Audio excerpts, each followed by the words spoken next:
It's official. The lake is frozen over, which means polar plunge season is here.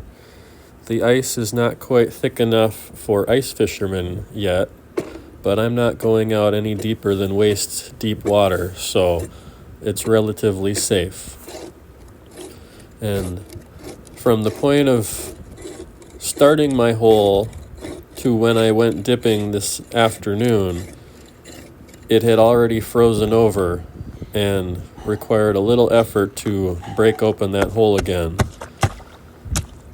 So on the full moon, it was single digits with sub-zero wind chill and makes it that much harder to get in the water, but the water's warmer than the air, so once you're in, it's pretty cozy.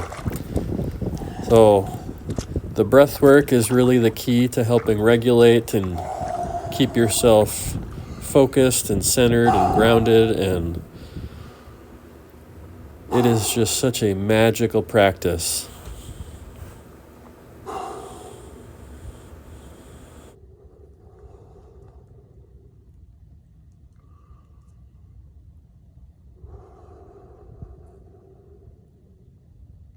Ego, come. Ego, come. Ego, come. Where's my dog?